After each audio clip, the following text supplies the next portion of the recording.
Hi, welcome back to Social Anxiety Life. This is our season 1 review. In this episode, we will discuss how our podcast started, topics that we've discussed, the impact, some challenges and successes, and what's to come in season 2. Thinking about how this all started, I remember it was around this time last year where we were sat in the pub Yes. with flavoured water discussing the idea of doing a podcast to spread awareness of social anxiety. And I remember we sat down, we spoke, and we were very keen to go ahead with it. And it got towards March when we decided to actually give it a go.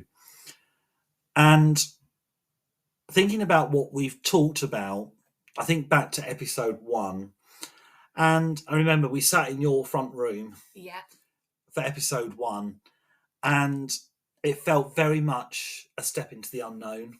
Yeah, I think it was a little bit daunting for both of us, wasn't it? Because we talked about it for so long and then it sort of became a reality. And I think we both wanted to do it justice, do a really good job of it. So we were very aware that we wanted to talk quite openly, but obviously it was really new for both of us. I think touching on the logistics of recording the podcast, it's very much talking into the computer. Yeah. And then listening back to it afterwards, because I wouldn't listen to my own voice for ages. Oh, to begin with, I absolutely did not like listening back to episodes. I think we've both got a little bit more used to it now. I mean, episode 1 covered a lot of ground, if I remember rightly. We talked a lot about things. And I think on reflection now, I think later on in season 1, we did 2 episodes where we interviewed each other. Yeah. And maybe on reflection, they probably should have been the starter episodes, possibly. Yeah, to sort of, I suppose, introduce ourselves to people before we were maybe talking more generally about anxiety.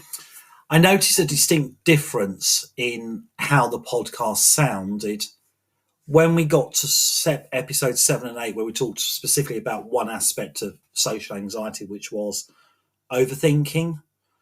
Those 2 episodes for me made me think, this sounds good now. This sounds really good, where we'd collected contributions in from listeners, and we were able to feed those in to the episodes themselves, and it sounded much more fluid, because I think the earlier episode was talk, read the cues to when someone's finished saying something, when it's your turn to speak. But it's the earlier episodes, I think, if you're looking at it from the number of people who've listened, it's the earlier episodes, which episodes 1 and 2, which got the most listens, as well as episode 7. But by far and away, the one that got the most listens to, and I really don't understand the logic, is when we did episode 9. Yeah. We did an episode about counselling and the role of counselling. Yeah. And we released like a very short 30-second sneak peek of that. And that's got over 300 listens. Which is amazing. It's amazing, but it doesn't seem logical about why that got so many. Maybe because it's 30 seconds. Yeah, maybe it's because it's so short and to the point. I think when the episodes have got more specific, it feels better. It felt better doing that. Yeah, I think we both felt a change around that episode on overthinking, because I think we both really enjoyed talking about it and really delving into it quite deeply. But as you said, I think once contributions started coming in, that made a real impact, because as lovely as it is for us to talk to each other about our experiences, it's always really nice to hear from other people. And I think sometimes other people's contributions maybe put a different perspective on things for us. I think immediately after episode 1 went out, that's when lots of feedback came in. Yeah. Because some people had no idea that, I mean, from my point of view, they didn't think I had social anxiety, or they found it quite difficult to get their heads around it. And at the same time, it's having that confidence to do something about it. Yeah, and I think this might have been mentioned in a previous episode. After that first episode went out, actually a few people sort of talked to me about the episode and said, oh, I experienced that, and actually were opening up to me about relating to things we were talking about. And I was surprised by some of the people that were saying that to me. So that was really nice. It leaves a true impact. You know, the impact of the content that we've put out must have resonated with people, because the feedback that we get about it has been really good. Yeah, really positive, and as I said, the contributions have been really helpful to us as well. Yeah, I think the contributions we had via the Facebook group, Instagram, WhatsApp, whatever form or platform people wanted to use, the feedback's been really good. And I think in some episodes, particularly the sleep episodes, there was a lot that came in during that. And those 2 episodes were that topic in particular was ones that we had the most contributions for. The most input for.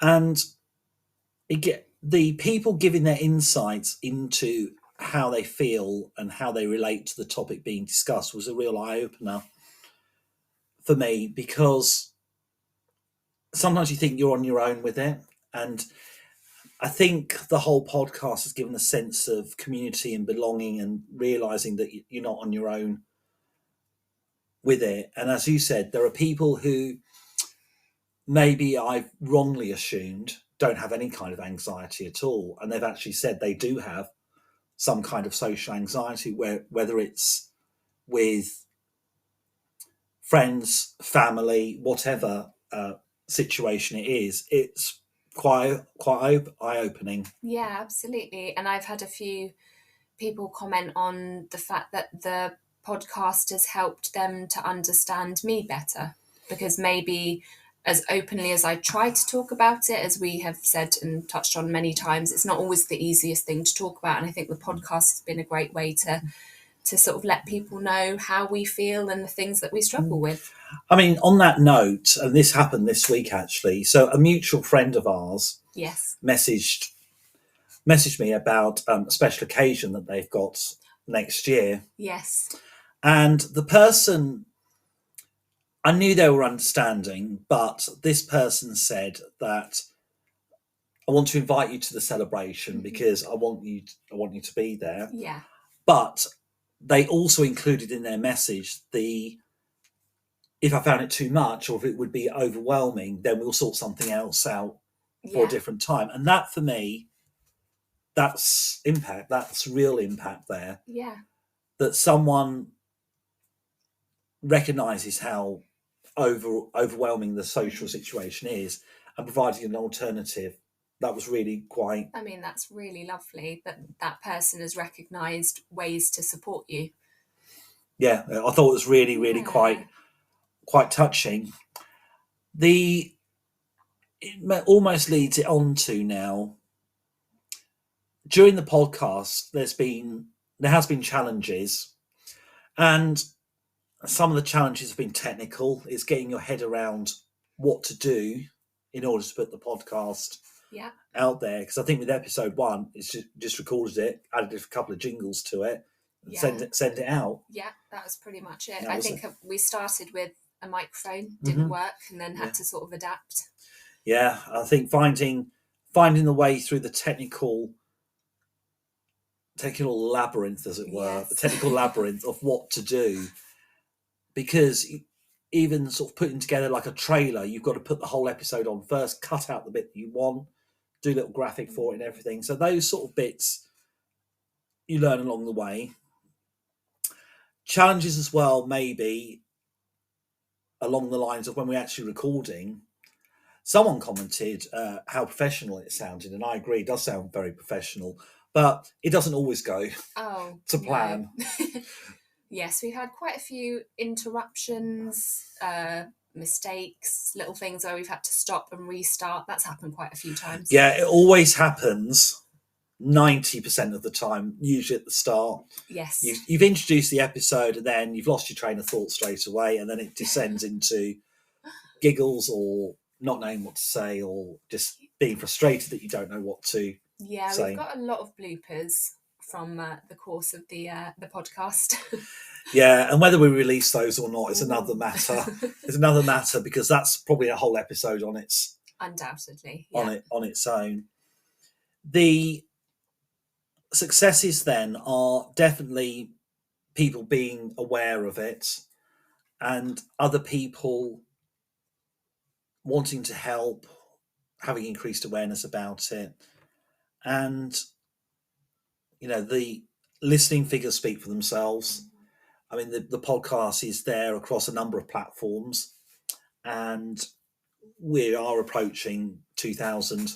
Yeah, which is amazing, because I remember early conversations at the beginning of when we were creating this podcast of saying, wow, imagine if we got 20 listens. Imagine. And then I remember us being very excited when we hit 100. So the fact that we are up there in the thousands now is amazing. It's quite astonishing, that. I think also the Christmas episode, someone actually messaged me about the Christmas episode and said it was wonderful, which it does sound wonderful. They said for season 2 about having guests onto the podcast. How do you feel about having guests onto the podcast? So we've discussed this almost every week. I feel like we have this discussion. I would absolutely love to have a guest on the podcast. I think it's a question of who it would be, because obviously we would want a person who would specifically want to talk about and have experience with social anxiety. But I think it would be amazing. We love the contributions we get. So if we could have another person as a special guest who was comfortable to talk about what we talk about, I think that would be amazing. I mean, don't get us wrong, we have had people message us in. Almost all of them refer to anxiety of some sort, but because we're discussing quite a specific form of anxiety, we want to see the word social anxiety in their spiel to us, as it were. Yeah. We want them to truly understand what we're about, and we want them to be able to suggest and talk about something maybe we haven't spoken about absolutely yet, which brings us on to the future direction of the podcast, where if you listen to our Christmas episode, you'll know that season 2 is in the pipeline. Yes. And there are a number of episodes that we are considering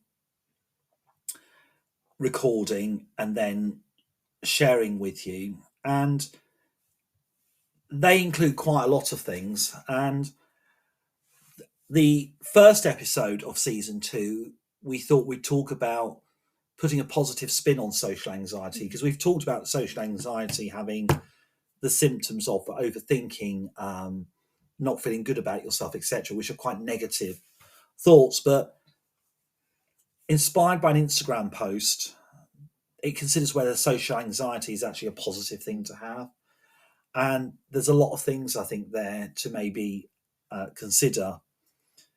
Other things that we would like to speak about are things like your body language. Does that affect social anxiety? Because I find that sometimes I'm in a situation, I'm doing stuff, I thought, oh no, it looks really bad, or I look like a right fool doing that. How you present yourself, so your body image, phones and social anxiety. And interestingly, we had a contribution on the Facebook group about social anxiety and alcohol. Right, yes. And that definitely is on the list. That would be a very interesting episode. Very interesting episode, yeah. And you said that you had a contribution, was it today or yesterday? And I think it's a fantastic idea for an episode. Yes, so a anonymous listener, yes, from an undisclosed London location, yes, we will not name, suggested that we talk about if social anxiety changes with age. Yeah. And I thought that was a very, very good topic, because there's a lot there. Yeah, there would be a lot to unpack, a lot to discuss, and I feel like we could get some really great contributions for that episode as well. And bringing also into possible episodes, we talked in one episode about the link between social anxiety, introversion, and autism. Another suggestion that came in was whether sensory overload contributes to social anxiety. I know that we alluded to this in the Christmas episode where we talked about, being bombarded with Christmas decorations, Christmas lights, traditions, different ways, different social occasions, etc. So that's a definite episode there. Thinking about whether social anxiety is hereditary. Yeah. Whether it comes from your parents, and also sort of walking in somewhere on your own. Yeah. Because I know I talked earlier in the earlier episodes, like I do go into places on my own. I go to bars and clubs on my own. I know we've also spoken about the word quiet being used in a negative way. Yeah. So saying that you're quiet, there's a assumption there that there's something not going as well as it should be. Yeah, it has a very negative connotation when it's said a lot of the time. So I think season one even, there's been so many positive benefits from it. Yeah. And, we sit here, like we're in my flat at the moment, huddled around the laptop, speaking into the laptop's microphone. And it's gone better than we thought much better than we thought it would. Yeah, absolutely. And that is very much down to everyone who listens and continues to listen, everyone who is in the Facebook group, who contributes ideas and suggestions. That's sort of made all the difference, really. So all that's left for us to say is thank you for listening. Thank you for your comments. And we'd be really interested in if season one or any episodes of season one's had a particular impact on you. We invite you to email us at socialanxietylife2023@gmail.com or record a comment onto the Spotify page. If you want to be very fancy, you can leave us a voice message on Spotify as well. So that is our season one wrap up.